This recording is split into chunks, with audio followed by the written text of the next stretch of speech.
16장 21절부터 36절까지 조금 본문이 깁니다. 교독하도록 하겠습니다. 출애굽기 16장 21절로부터 36절 마지막 절까지 교독합니다. 무리가 아침마다 각 사람은 먹을 만큼만 거두었고 햇빛이 뜨겁게 쬐면 그것이 쓰러졌더라.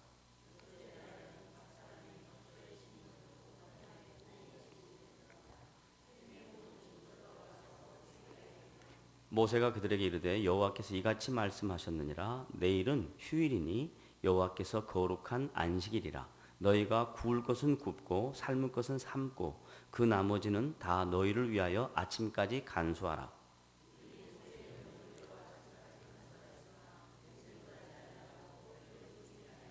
모세가 이르되 오늘은 그것을 먹으라. 오늘은 여호와의 안식일인즉 오늘은 너희가 들에서 그것을 얻지 못하리라.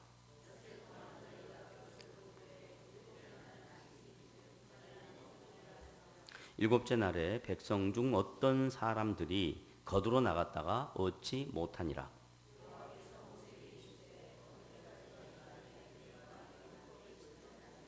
볼지어다 여호와가 너희에게 안식일을 줌으로써 여섯째 날에는 이틀 양식을 너희에게 주는 것이니 너희는 각기 처소에 있고 일곱째 날에는 아무도 그의 처소에서 나오지 말지니라.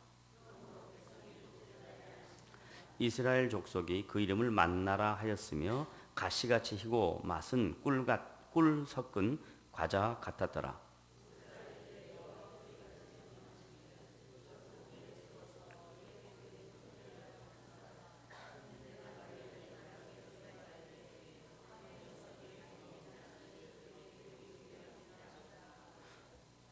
또 모세가 아론에게 이르되 항아리를 가져다가 그 속에 만나 한 오멜을 담아 여호와 앞에 두어 너희 대대로 간수하라.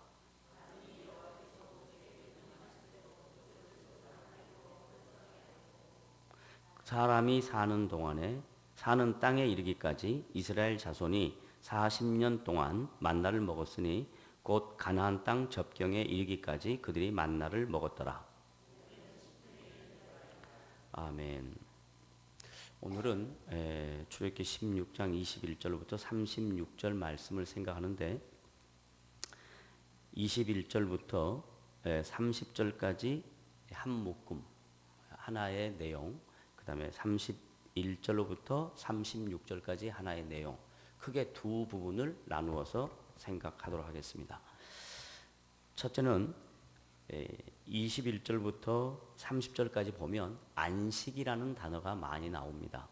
그래서 오늘 이 말씀의 핵심된 내용은 안식일에 대하여 설명을 해야 되는데 계속해서 출애굽기 20장으로 넘어가고 이어지는 말씀 속에 안식일에 대하여 정확한 내용들이 나오니까 출애굽기 20장 말씀을 나눌 때 그때 안식일에 대하여 초점을 맞추기로 하고 오늘은 이 21절부터 30절 말씀 가운데 하나님께서 이스라엘 백성에게 허락하신 이 만나에 대하여 이스라엘의 반응은 어떠했으며 그 다음 여섯째 날에는 그 다음 날 일곱째 되는 날 안식해야 되는 날 갑절이나 주신 그 하나님의 세밀하신 인도하심과 섬세하신 일하심에 대하여 믿지 못하고 불신앙하는 이스라엘 백성들의 신앙의 자태, 그리고 그것이 우리에게 가르쳐 주는 바, 우리가 그것을 보고 배워야 할 내용이 무엇인가 하는 것을 오늘 첫 번째 내용으로 함께 생각할 거고, 그 다음 두 번째는 이스라엘 백성 자손들에게 대대로, 후손들에게 대대로 하나님의 하나님 되심을 가르치고 드러내기 위해서 그들에게 간수하라고 명하신, 잘 보관하라고 명하신 이 만나에 대한 의미가 무엇인가 하는 것을 크게 두 가지로 나누어서 생각할 것입니다. 첫째는 만나를 허락하신 하나님의 일하심은 역사 속에 기적을 일으키시는 분입니다. 여기서 말하는 기적이라는 것은 인간들의 이성과 상식을 뛰어넘어서 하나님께서 당신의 백성들을 보호하시는 하나님의 일하심의 방법입니다. 이것은 하나님의 백성이 아닌, 다른 말로 말하면 불신자는 전혀 이해할 수 없는 일입니다. 하나님의 백성인 이스라엘 백성과 그리스도 예수 안에서 하나님의 자녀가 된 우리는, 하나님은 이적을 통해서라도 당신의 백성들을 구원해내시고 인도하시고 보호하신다는 것을 믿는 겁니다. 그런데 상식적인 관점과 이성적인 관점에서 이런 말씀들을 듣거나 보게 되면 그 이성과 상식으로 이 말씀이 전혀 이해가 되지 않고 믿어지지 않는 겁니다. 그런데 안타까운 것은 불신자는 당연히 하나님의 일하신 그 기적의 사건을 믿지 못하는 것이 그들의 영의 눈이 가렸고 그들의 영의 귀가 닫혀 있기 때문에 모르는 건 당연하지만, 안타까운 것은 예수를 믿는다고 하는 사람들 안에서도 성경을 인간의 이성적 잣대로 상식적 수준으로 성경을 이해하려고 하는 사람들이 있다, 이런 얘기입니다. 같이 신앙생활 합니다. 교회의 구성원입니다. 그리고 성경도 배웁니다. 성경도 읽습니다. 그리고 설교도 듣습니다.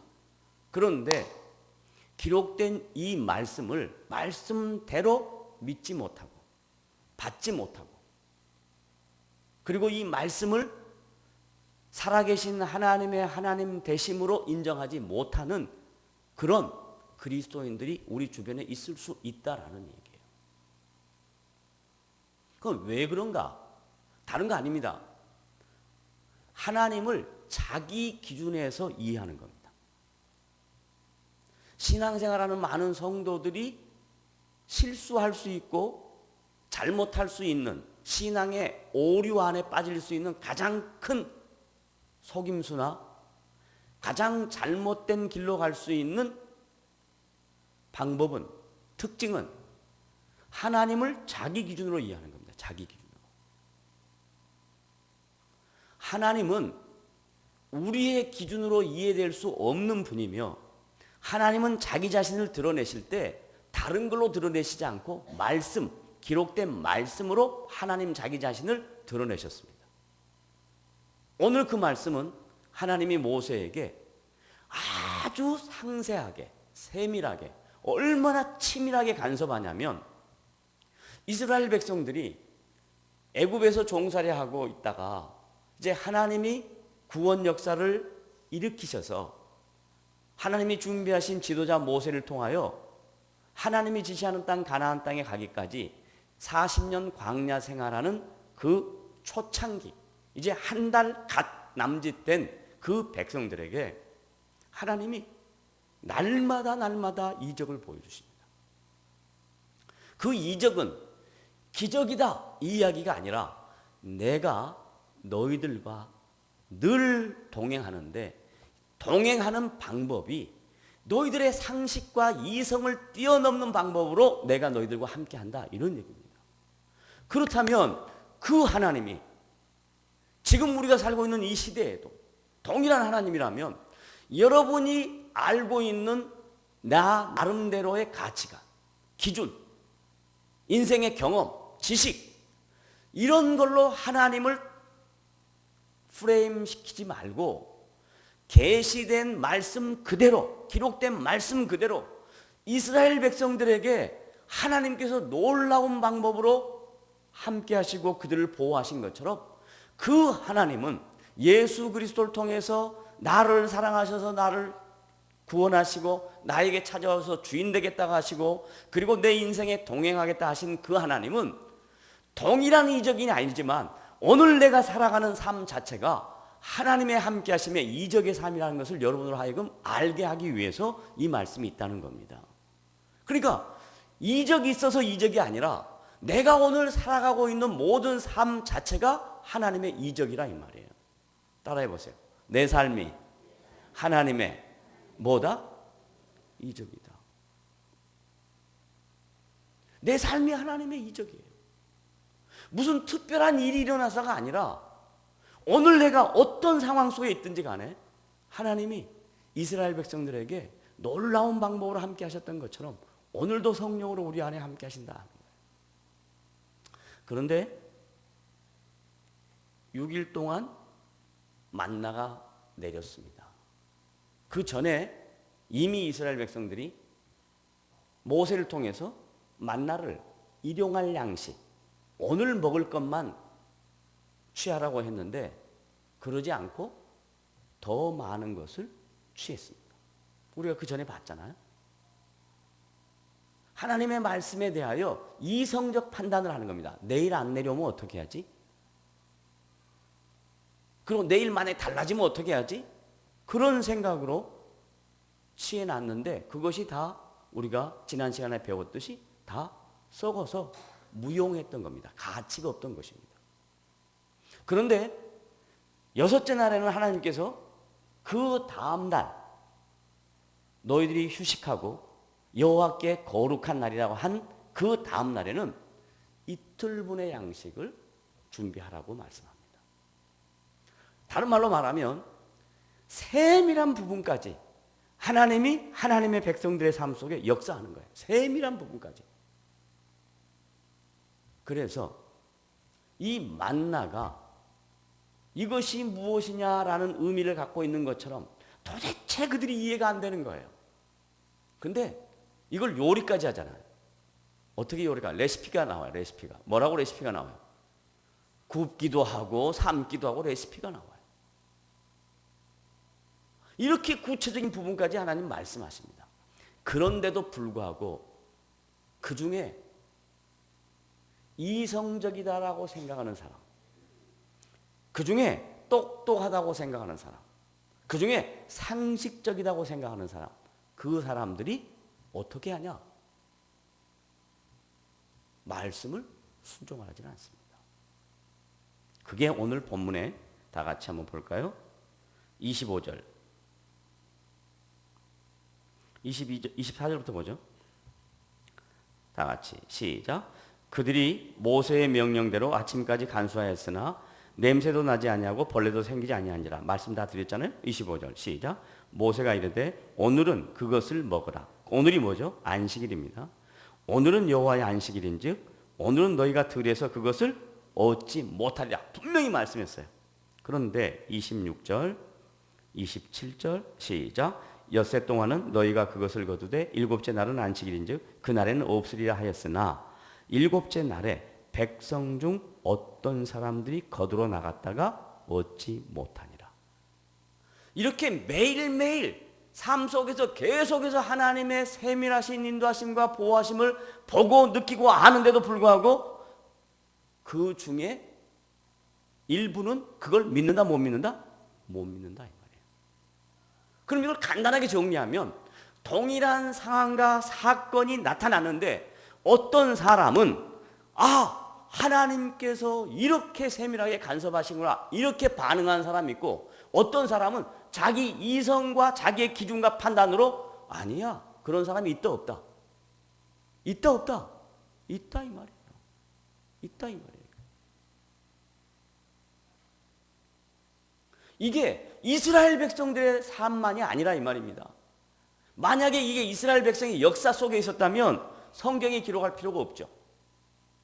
성경에 기록한 이유는 이게 우리에게도 동일하게 적용될 수 있다. 그럼 제가 그냥 제 말을 한 것이라고 여러분이 생각할 수 있으니까 성경을 찾아보자고요.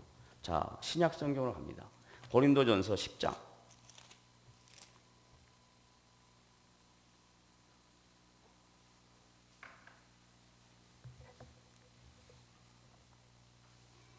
고린도전서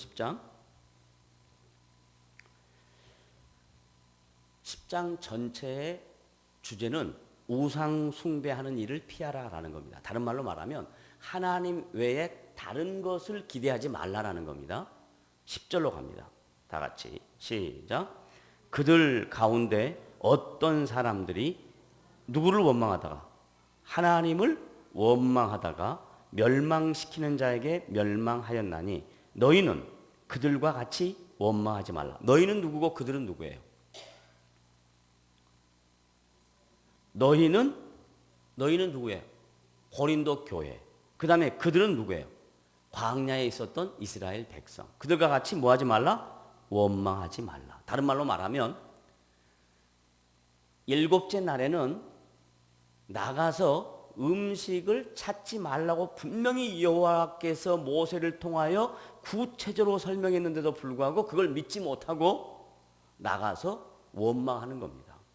하나님을 믿지 못하는 겁니다. 그냥 너희들은 그러지 말아라. 그런 것이 초대교회 성도들 안에도 있었다 없었다? 있었다 이 말이에요. 뭘로 있었냐? 우상 숭배하는 걸로 있었다. 우상 숭배. 하나님 외에 다른 거, 눈에 보이는 거, 가현적인 거, 만질 수 있는 거, 감각할 수 있는 거, 이성으로 판단할 수 있는 거, 그런 것들을 쫓아가는 그 고린도 교회 성도들이 있더라 이 말이에요. 있더라. 그 말은 다른 말로 바꾸면 우리들도 그런다라는 얘기입니다. 그래서 11절 다 같이 시작. 그들에게 일어난, 그들은 누구예요? 이스라엘 백성, 광야 이스라엘 백성에 일어난 이런 일이 뭐예요? 불평하고 원망하고 믿지 못하는 이런 일은 뭐가 됐어요? 본보기가 되고. 그러니까 초대교회 성도들에게 사도 바울이 신앙생활하는 성도들의 신앙의 여정 중에, 성화의 가정 중에 하나님을 원망하고 불평하고 하나님의 일하심을 믿지 못하는 사람들이 있으니까 고린도 교회 성도들이 대표적으로 그러니까 고린도라는 도시에 수도 없이 많은 우상이 있다 이 말이에요. 그러니까 우상을 쫓고 교회를 나오고 교회를 나오고 우상을 섬기고 이러니까 그러면 안 된다. 이게 본보기다라고 얘기합니다. 또한 다 같이 말세를 시작. 말세를 만난 우리를 깨우치기 위하여 기록하였느니라. 그러니까 이 출애굽기 16장 이 내용이 광야 생활하던 이스라엘 백성들의 그 나라 역사가 아니라 고린도 교회 성도들의 삶의 모습이고 오늘 우리들의 삶의 모습이기 때문에 그걸 본보기로 하여 우리를 뭐 하기 위하여? 깨우치기 위하여 기록하였다라고 얘기합니다. 그래서 디모데후서 3장 16절에 가면 하나님의 말씀은 바르게 함과 의로 교육하기에 유익한데 그 앞에 제일 중요한 말을 뭐라고 되냐면 교훈한다라고 되어 있습니다. 말씀은 항상 우리에게 교훈으로 있습니다. 교훈으로. 다른 말로 말하면 그런 교훈을 말씀으로 받지 않으면 정상적인 그리스도인이 될 수 없다라는 얘기예요. 하나님이 기뻐하시는 성도가 될 수 없다라는 이야기예요. 그러니까 말씀으로 계속 교훈을 받아야 돼요. 그게 마치 어쩔 때는 나에게 찔림이 될 수 있고 어쩔 때는 내 마음이 몹시도 불편할 수 있고 어쩔 때는 그게 듣기 싫을 수도 있어요. 그러나 하나님은 우리에게 말씀을 통해서 당신을 계시하면서 계시된 내용으로 우리를 교훈하려고 하시는 거예요. 깨우치려고 하시는 거예요. 그래서 말씀 듣는 시간에 깨우침을 받는 거 이건 매우 중요한 겁니다. 갖다 갑시다. 말씀 듣는 시간에 깨우침을 받자. 예, 왜 그런가? 그 다음 말씀 12절. 그러지 않으면 이렇게 된다는 거예요. 12절 시작. 그런즉 선줄로 생각하는 자는 넘어질까 조심하라. 누구든지 다 마찬가지입니다. 이만큼 하면 됐다. 내가 안다. 아는데 실제적으로 이 7일째 되는 날에 나가서 음식을 거두지 말라고 했는데도 불구하고 내용을 듣고 아는데도 불구하고 아침에 자고 일어나면 딱 생각이 바뀌어지는 거예요. 야, 한번 나가볼까? 그러고 나간단 말이에요. 넘어질 수 있다 이 말이에요. 넘어질 수 있다. 그래서 신앙의 여정 가운데에는 성화의 과정 중에 넘어짐의 반복을 통해서 성화가 이루어지는 겁니다. 우리가 연약하고 실수하고 좌절하고 낙심하고 불평하고 원망하는 걸 통해서 주님을 알아가는 겁니다. 더 깊이 하나님과 교제할 수 있는 겁니다. 예수를 믿으면 더 이상 불평하고 원망하면 안 돼. 이건 틀린 겁니다. 예수를 믿어도 하나님의 말씀을 잘 알아도 말씀을 가르치는 사람이어도 넘어질 수 있습니다.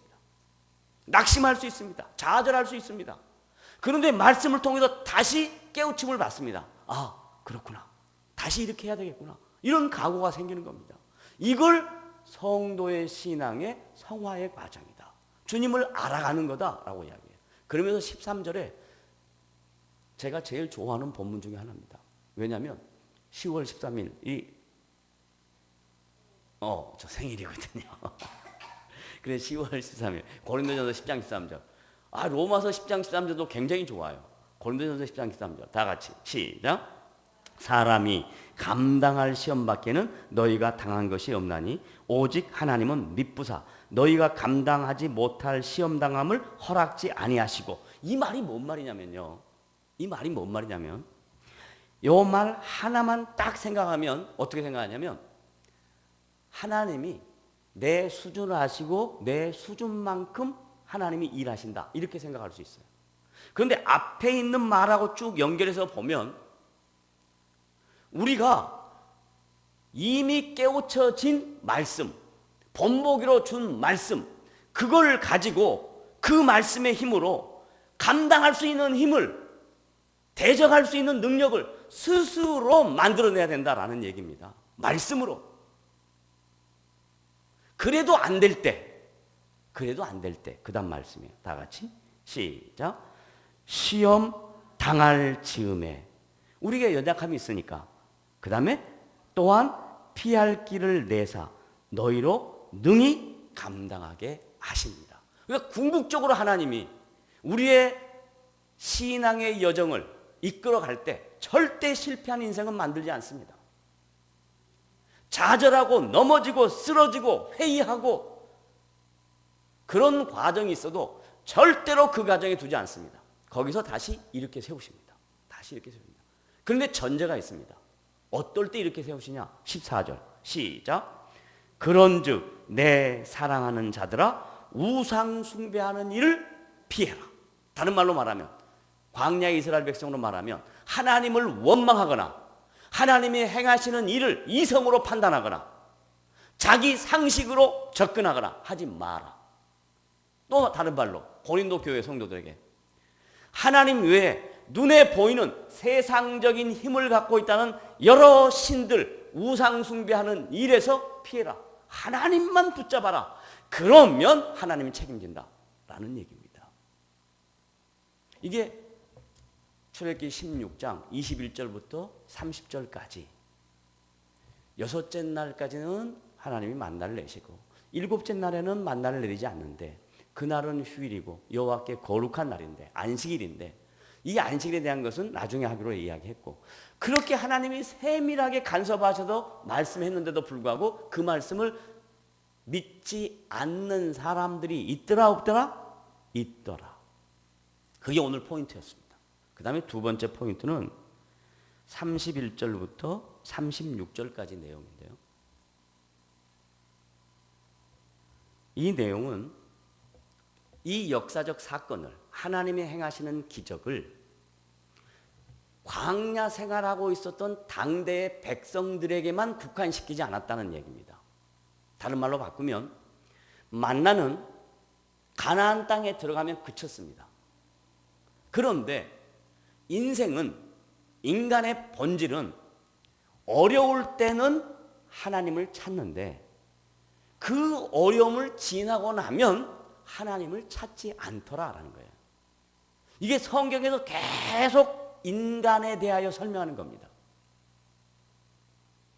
본질적으로 인간은 내 삶에 안일함과 평안함이 생기면 좋아지면 상황이 호전되면 그 상황 속에 빠질 수밖에 없는 게 인생의 연약함입니다. 그래서 하나님께서는 그런 인생의 연약함을 아시기에 장치를 만들어 둡니다. 어떤 장치를 만들어 두냐? 샘플링을 하게 합니다. 만나를 항아리에다가 넣어놔서 간수해서 그걸 대대로 너희 후손들에게 보여줘라.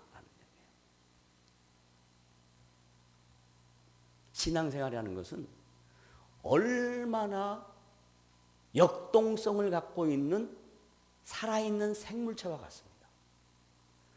어쩔 때는 막 되는 것 같은데 어쩔 때는 툭 떨어져 가지고 어떻게 할 방법을 못 찾는 거예요. 그럴 때 뭐가 있어야 되냐? 광야의 이스라엘 백성에게는 하나님이 기적으로 허락하셨던 만나가 샘플로 있어야 되는 거예요.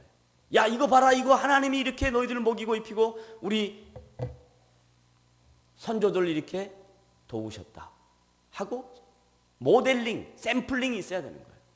그러면 우리에게는 뭐냐? 우리에게는 만나가 필요 없습니다. 왜? 우리가 요한복음 지난주에 생각했듯이 예수 그리스도가 참된 양식이다라고 얘기했습니다. 그리고 그 참된 양식을 통해서 우리는 이 상징적인 만나가 아니라 실제적인 그리스도의 몸으로, 그리스도의 피로, 그리스도의 구속사건으로 하나님의 자녀가 되었습니다. 그런데 그것으로 끝나지 않고 하나님의 자녀가 된 백성들이 이 세상에서 하나님을 잊지 않고 살 수 있도록 말씀을 우리에게 주신 거예요. 말씀. 자기 자신이 말씀을 주신 거예요. 그 말씀을 사도 바울이 또 로마서에서 15장에서 이렇게 이야기합니다. 로마서 15장 가봅니다.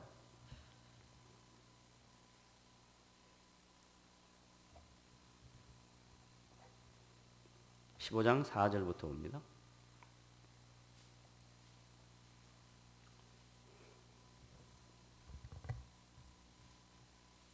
로마서 15장 4절. 이스라엘 백성에게 만나를 히브리서 9장 4절에 가면 금 항아리에 넣어놨다라고 이야기하거든요. 어쨌든 항아리 안에 만나를 넣어서 간수하고 보관하게 해서 후대에 자기의 자손들에게 보여준 것은 하나님의 하나님 되심을 드러내기 위함이었어요. 그런데 우리들이나 초대교회 성도들에게는 이런 어떤 상징적인 만나가 필요 없고 예수 그리스도의 십자가의 사건으로 우리가 확실한 증거가 있었다 이 말이에요. 그런데 이 확실한 증거가 있는데도 불구하고 낙심할 수 있다. 그래서 사도 바울이 로마교회 성도들이 이런 편지를 쓰는 거예요. 다 같이 15장 4절 시작. 무엇에든지 전에 기록된 바는, 자, 무엇에든지 전에 기록된 바, 구약의 성경의 모든 계시입니다. 그런데 특별히 이런 어떤 상징적인 사건들, 그런 사건들은 그 다음 시작. 우리의 교훈을 위하여 기록된 것이니. 이 교훈, 이 샘플링, 모델링이 있어야 되는 이유는 뭐냐면 이걸 보고 하나님의 하나님 되심을 다시 한번 확인하는 거예요. 우리는 말씀을 보고 아, 하나님이 이런 하나님이구나. 그럼 어떤 하나님? 그 다음 나와요. 기록된 것이니. 그 다음 우리로 하여금 시작.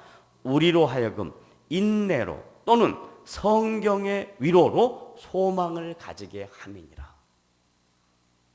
신앙생활에 인내함, 견디는 것, 주의 이름으로 참아내는 것,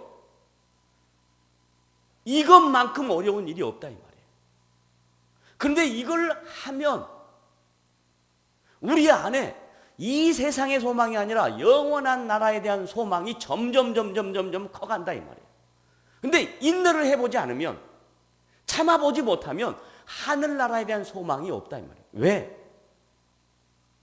참지 않는 자는 현실적인 문제 앞에서 참지 못합니다. 참는 자는 현실적인 문제를 뛰어넘습니다. 그리고 저 세상을 바라봅니다. 저 나라를 소망합니다. 이게 지금 사도 바울이 로마 교회 성도들을 권면하는 거예요. 그들이 예수 믿는다는 것 때문에 핍박받고 매를 맞고 채찍을 당하고 조롱을 당하고 그런 상황 속에 있단 말이에요. 야, 로마 교회 성도들아, 너희들이 비록 지금 힘들어도 너희들이 이 힘든 과정을 넘어가면 저 영원한 소망의 나라에 주님이 기다리신다라는 얘기예요. 그 다음 5절 다 같이 시작. 이제 인내와 위로의 하나님이 너희로 그리스도 예수를 본받아 서로 뜻이 같게 하여 주사. 자, 봐보세요. 이 절 하나만 딱 갖고 문장 분석을 한번 해봐요. 그리스도 예수 안에서 예수를 닮아가려고 하는 성도들이 해야 될 일, 성도들이 어떤 일을 하면 예수를 닮아가는가 하는 겁니다. 우리가 신앙생활하는 목적이 뭐냐? 조금 예수를 믿고 신앙생활이 오래되면 그 다음부터 우리가 예수님을 본받아야 된다라는 얘기 많이 해요. 그럼 예수님을 구체적으로 어떻게 본받냐 이 말이에요. 어떻게? 방법에 답이 나와 있어요. 어떻게요? 인내와 위로의 하나님. 그 하나님의 속성이 우리 안에 참아지는 연습을 하고, 어떤 어려운 일이 당하고 힘들고 어려운 일이 있을 때 하나님이 위로해 주시는 그 위로를 받아서 남을 위로할 줄 아는 위로의 통로자가 되면 서로 뜻이 같게 하여 주사 6절 다 같이 시작. 한 마음과 한 입으로 하나님 곧 우리 주 예수 그리스도의 아버지께 영광을 돌리게 하려 하노라. 또 그러거든요. 대소요리문답, 모든 요리문답의 1번, 인생에 사는 목적이 무엇이뇨? 이게 요리문답의 1번입니다. 그건 성도를 전제로 하고 묻는 물음입니다. 인생에 사는 목적이 무엇이뇨? 그러면 그 답이 이렇습니다. 이건 여러분이 학습 공부할 때부터, 세례를 받을 때부터 제일 먼저 묻는 문답의 1번입니다. 그럼 여러분 다 같이 세례를 받았으니까 전부 다 여러분 그 고백했어요. 제가 지금 물어볼게요. 인생에 사는 목적이 무엇이뇨? 하나님의 영광을 위하여 삽니다. 그랬단 말이에요. 그러면 구체적으로 제가 묻는 거예요. 하나님의 영광을 위하여 사는 것은 무엇입니까? 이렇게 물었단 말이에요. 그럼 뭐예요? 그러면 이제 이렇게 할 거예요. 목사님, 교회 일 열심히 하는 거예요. 그거 맞아요. 목사님, 전도 많이 하는 거예요. 맞아요. 목사님, 기도 많이 하는 거예요. 맞아요. 그러나 그것보다 더 본질적이고 중요한 게 뭐냐? 내 안에 그리스도의 인내함, 우리를 향하여 길이 참으시는 하나님의 참으심, 그 참으심을 조금이라도 인식하게 되면 내가 내 삶 속에 나타나는 여러 가지 문제들 앞에서 참아내는 마음이 생긴다 이 말이에요. 이게 그리스도를 닮는 거고 하나님께 영광을 돌리는 방법이에요. 아주 실제적으로 참지를 못한단 말이에요. 견디지를 못한단 말이에요.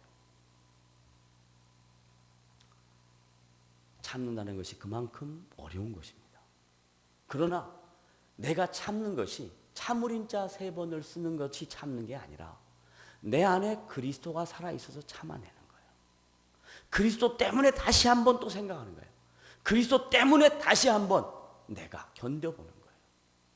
이런 훈련과 연습을 반복하면 자동적으로 여러분의 삶을 통하여 하나님의 영광이 드러나게 되어 있습니다. 일을 통해서도 하나님의 영광이 드러날 수 있지만 일을 하다 보면 상처 입는 것은 이건 정상입니다. 태반입니다. 왜냐하면 일이라는 건 관점이 다 다르기 때문에 그렇습니다.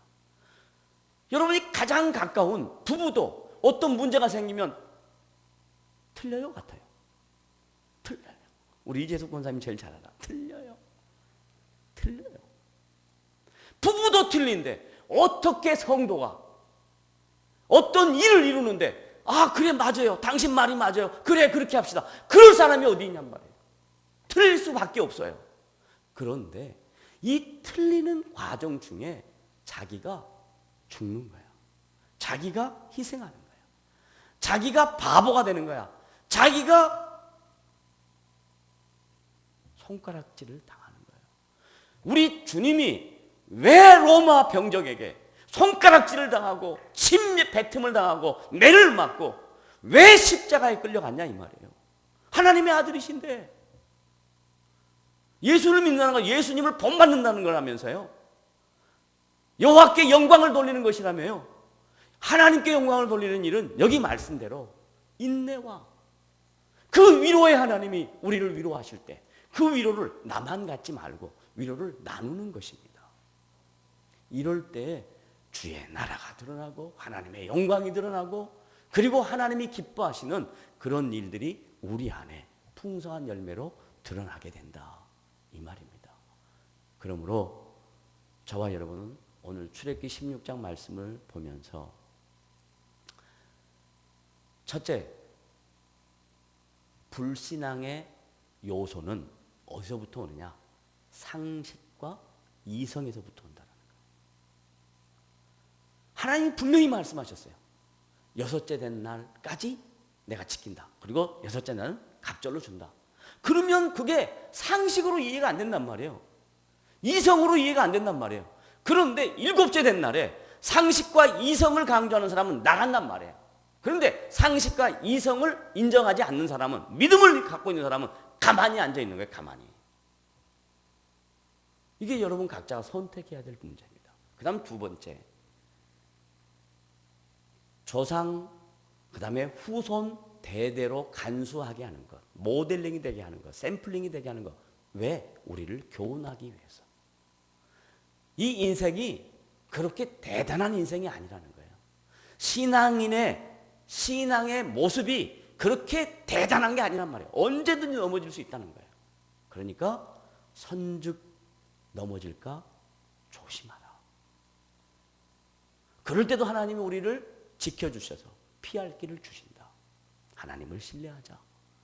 그렇게 하기 위해서는 뭐 해야 되냐? 참고 견내야 돼요. 인내해야 돼요. 위로의 하나님을 바라보고 그 하나님께 위로를 받아야 돼요. 그래야 다른 위로가 나갈 수 있는 거예요. 하나님께 위로를 받지 못하면 절대로 남을 위로할 수가 없습니다. 하나님의 위로가 내 안에 있으면 남을 위로하게 됩니다. 여러분의 마음속에 하나님의 위로하심이 충만하게 넘쳐서 남을 위로할 줄 아는 넉넉한 사람 되시기를 주님의 이름으로 부탁을 드립니다. 기도하겠습니다. 하나님 아버지 감사합니다.